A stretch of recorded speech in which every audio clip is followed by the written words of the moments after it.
5, add 4, and take away 2. What's your answer? 7. Very good, 7.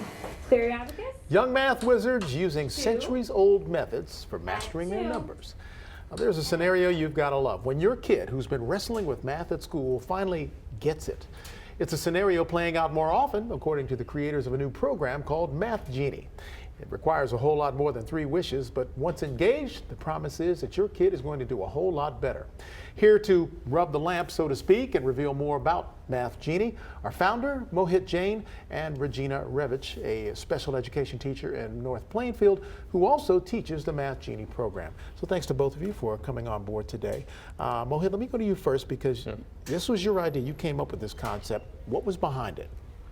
I was on a trip to India and I saw a little child doing mental math and I was just shocked because it was like 6 years old and she was able to do double-digit additions. So I said, this is really awesome. So we decided that it would be nice to bring something like this to America because I don't think there was any program like this. But then I realized that the way the program is taught in India has to be modified before it can work in America. So we rewrote the program, made it more fun and engaging. So now we've created a program where the kids want to do it as opposed to having them to do it. And the results have been astonishing. I just cannot imagine, I didn't imagine the huge success that we got. You touch on the idea of being more engaging, and I would imagine, Regina, you being in an American classroom, you understand that. Yes, definitely. Everything about the program is engaging. We start with Math Genie Yoga, where they're actually doing breathing techniques, getting really positive, visualizing everything and visualizing doing better than they are doing in school. And everything is engaging. They have a tool that they're playing with. They're actually playing. It's like a game to them, which they seem to really, really love. They don't want to stop. How much of this is mechanics and how much of it is intrinsic, a self-confidence kind of thing? It is all of the above. What happens is that when a child works on the abacus, they're using more of their brain. They're using all their senses. They're using their eyes to visualize the abacus. They're using their hearing. They're using their touch, the kinesthetic, tactile part of it. And then that allows them to get fully engaged in it. And then we have created a lot of fun games and a lot of a very fun environment that they want to do it. And once a child sees that he or she is succeeding, they become even more motivated because I'm surprised. You're taking while the world is pushing technology at kids, you're taking an instrument that's like 1,000 years old, an abacus. How did you arrive at that? I saw how the abacus worked because I didn't learn it when I was young. I wish I did, but I saw how effective it is. Because when you try to teach math to a child, math is a very abstract concept, especially to a young child. But on the abacus, when they move the beads, it is something very, very concrete. It actually starts making sense to them.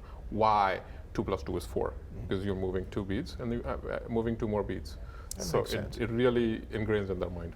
Now, Regina, you've had experience in teaching special needs kids, where you have a much smaller group of kids, and you can really measure the impact of something. Yes. What's been your thoughts on this as you present it to those kids?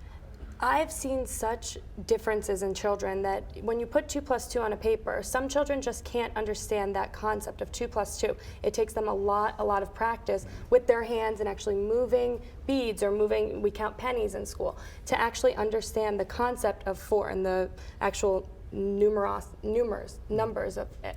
So basically, I've seen that a lot of kids that struggle with just paper and pencil math do so much better when they can actually have a tool in front of them to build that confidence and being able to actually add the numbers right in front of them, and the answer is right there. So the visualization is a big part of it? Huge. That's most of it.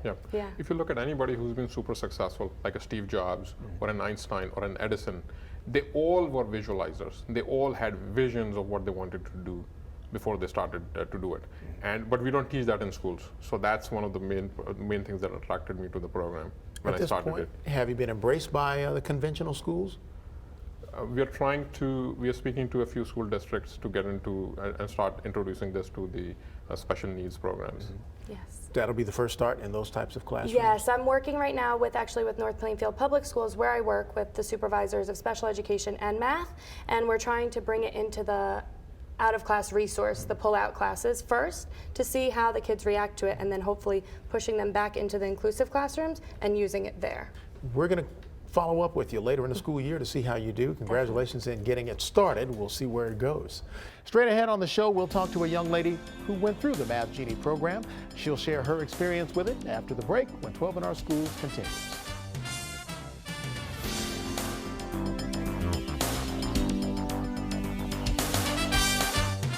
Welcome back to 12 in Our Schools, talking about one family's experience with Math Genie. With me now is Katie Malanka from Cranford. She's 9 years old and a Math Genie student, along with her mother, Susan Malanka. We won't ask her how old she is, and she's been out of school for a while. Thanks, both of you, for coming onto the show. I want to talk about the differences. What you felt first, Mom, about the differences that Math Genie brought that perhaps she wasn't getting enough of in the conventional classroom. In class, she was struggling, and I think one of her biggest issues was not the ability to do math, but her self-confidence. And that has really improved. So you were happy with it? Yes. Let me ask you, Katie, when you first started the Math Genie, what was the biggest difference when you started the program versus being in the classroom? Well, I think, like my mom said, that I didn't have a lot of confidence with math. But then as I went to Math Genie, I got confidence with math. What do you think it was that helped you out? Well, maybe because I saw the abacus, and if I was doing a homework question and I didn't know what it was, my mom would tell me, just think of the abacus. So the abacus was at the center of everything, is that correct? Yeah. Mom, how does that work, putting the abacus in the middle of all this?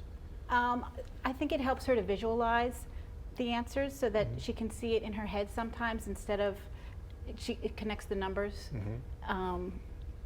with her to something more concrete.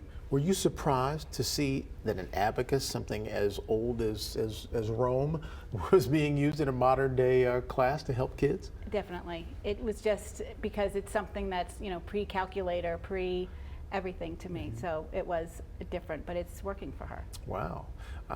That is surprising given this whole new dependence on technology and everyone's, computers and tablets and all of this stuff. And here we are with an abacus. That just seems to be so surprising.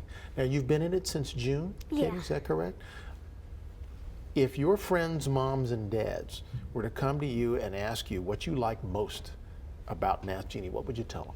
Well, I would say that I really like working on problems with the abacus, and I really like working on mental math, and I think it's really fun to do. Is that the biggest part? It makes it more fun to do and you take more of an interest in it? Yeah. Okay, well that makes sense. I guess it makes you happy. Yes, I'm happy because she's happy. So over the 6 months, have you seen a change in her grades? But she had math resources before last year, and she doesn't have that this year. And now sometimes she's in a higher group within her class. Okay. But you've seen a difference in the way she tackles it. Yes, and definitely a difference in her confidence, in her self-confidence. Interesting. Well, I hope parents are listening. Thank you very much for coming on the show and talking to us. Thanks, Mom, for coming and taking the time. That'll do it for this edition of 12 in Our Schools, but here's a quick reminder. For any information on anything we've discussed on today's show or for a link to information on past programs, check out our website, news12.com. Just click on the features section and we'll link you up. Thanks for watching 12 in Our Schools. I'm Bryan Jenkins. Until next week, remember, knowledge is power.